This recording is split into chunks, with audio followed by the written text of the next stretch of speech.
It's late, the day is over, and it didn't go the way you wanted. You are lying in the dark, scrolling, feeling a little behind on your life. And somewhere in that quiet, you make a promise. Tomorrow, you wake up early. Tomorrow, you train. Tomorrow, you eat right. Tomorrow, you stop wasting the night. Tomorrow, you finally become serious. And for a few minutes, you believe it. You can almost see that version of you, disciplined, focused, calm, the person who finally has their life together. So you say it like a vow. Tomorrow I change. Then tomorrow comes and you don't change. You wake up late. You scroll before your feet touch the floor. You skip the workout. You eat the thing. You burn the same hours you swore you would protect. And at first, it just feels like another bad day. But that's not the real damage. The real damage is that some part of you was watching. It saw you make that promise. It saw you break it. And the next time you say, I'm going to change, that part of you doesn't fully believe in you anymore. That's what we're talking about today. Not why you fall off, but why, after falling off enough times, you stopped trusting the one person you can never get away from, yourself. If you have felt that quiet loss of trust in yourself, this channel is for you. Subscribe and stick around because the rest of the video is about how you get it back. Here's something almost nobody admits. Deep down, you have a fantasy version of yourself. A story where you are the hero. The one with the talent, the discipline, the body, the calm. The version that walks into a room and changes it. And it plays in your head like a movie. You catch yourself thinking, if I had this, if I fixed that, I'd be unstoppable. Nothing could get in my way. That fantasy isn't stupid. It's actually beautiful. It's the part of you that still believes you're capable of more. So you try to make the movie real. You start the business, you join the gym, you begin the lessons. You take the first few steps towards becoming the hero. And then life does what life does. Something small goes wrong or something big goes wrong. You get interrupted, you stall, you fail at one piece of it. And here's the dangerous part. You don't just feel disappointed, you turn on the dream itself. A voice shows up and it's cruel. The voice says, dreams don't come true. Get back to reality. You've been a loser and a loser you will stay. These little half steps don't matter. Your circumstances will never let you live in that world. You are stuck. Accept it. Accept defeat. And the worst thing about that voice, it isn't lying. Not completely. It has receipts. It can point to the morning you slept through, the notebook you abandoned, the app you deleted, the day one that quietly became another nothing. Because you're not one single person in there. There is the part of you that wants change, the part that wants comfort, the part that remembers the pain, and the part that wants proof before it believes anything again. So when you say, this time I'm serious, the last part fold its arm and say, we've heard that before. That's not laziness. That's not weakness. That's broken trust. And let's be clear about what trust even is. Confidence is feeling like you can do something. Self-trust is deeper. Self-trust is the belief that when you say something that matters, you'll actually act like it matters. So why do we keep making the huge promise instead of a small one? Because the huge one feels incredible. When you're ashamed, a small promise feels like nothing. Tomorrow I'll get one glass of water doesn't feel like redemption. Tomorrow I'll rebuild my entire life. Now that feels like redemption. For a moment, you're not the person who failed today. You're the person who's about to transform. The old you is dying. The hero is arriving. It feels clean. It feels cinematic. But here's the trap. Your brain hands you the reward before you have done anything. You feel serious before you have proven serious. You feel changed before you have built a single thing. The promise becomes a drug. And when the feeling wears off, the work is still sitting there. Because here's the part nobody tells you. The promise gets made in the dramatic moment, but the work has to get done on a boring Tuesday. Not during the late night realization, not during the music swelling in your head, on a normal, low energy, mild stress, nothing special day. Now I need to tell you the part that matters the most. Failing at the dream is not the end of the story. Getting interrupted is not the end of the story. Falling short of the fantasy is not the end of the story. There is only one real game over. It's the moment you finally believe that voice. The moment you decide it's right. The moment you stop trusting yourself and calling it being realistic. Because the day you stop trusting yourself, you stop making promises at all. You stop trying, you stop dreaming, you go quiet. That's the only way you actually lose. Not by failing, but by handing your authority over your own life to a voice that only knows your past.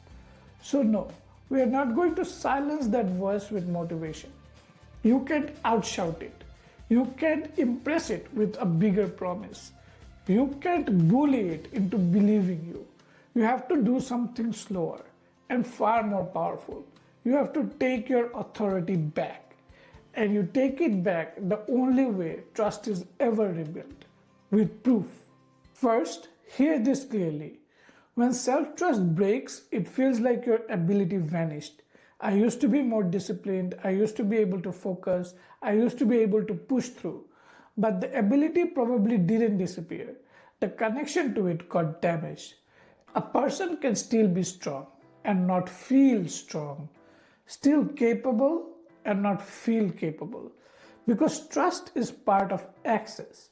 When you trust yourself, effort feels like it means something. When you don't, effort feels suspicious. You work one day and think, this doesn't count yet. You work 3 days and think, I always quit around now. You work a week and think, I'll find a way to doing this. That's why just believe in yourself doesn't work.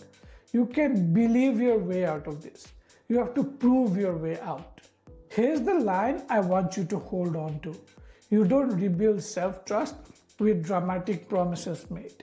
You rebuild it with small promises kept. Remember that voice? The one that said your half steps don't matter? It's wrong. It has it exactly backwards. The half steps are the whole game. Most people try to repay the past with intensity. Missed 10 workouts, promised 2 hours at the gym. Wasted a week, promise a perfect month. Ate badly for days, promise an extreme diet. But self-trust doesn't care how impressive the promise sounds. It only cares whether you kept it. A tiny promise kept beats a huge promise broken every single time, because the tiny one becomes evidence. I'll walk for 5 minutes and you do, and that counts. I'll open the document and you do, and that counts. I'll clean one corner of the room and you do, and that counts. I'll put the phone down for 10 minutes and you do, and that counts. It won't feel impressive. It won't satisfy the part of you that wants montage, but it sends one quiet, undeniable signal. I said I'd do this and I did. That's the first brick. Now, a promise is only worth anything if your real life can carry it. Not your ideal life, your real one. The tired one, the stressed one, the distracted one, the everything went wrong today one. Because that version of you is still you. And he's the one who has to show up. Most people build routines for their best day. Perfect sleep, perfect mood, perfect timing. And then they call it a plan. But a plan that only works on your best day isn't a system, it's a wish. So ask a better question. What can I keep even on a bad day?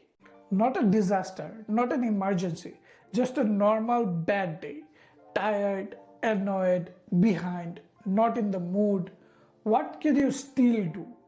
That's where your real promise should live. Because if your worst normal day can finish it, your good days will expand it on their own.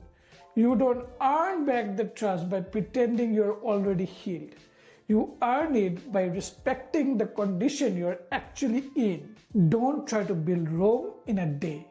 Which brings me to one practical rule. Stop making emotional promises at midnight. Not because the night is always wrong. Sometimes the night is the only time you have been honest with yourself. But the night is a terrible project manager. At night, shame gets louder, regrets gets louder. The gap between who you are and who you want to be looks enormous. So your mind tries to close that whole gap with one giant promise. And then the morning gets handed the bill. So when the night hits, don't sign a contract. Just write the feeling down.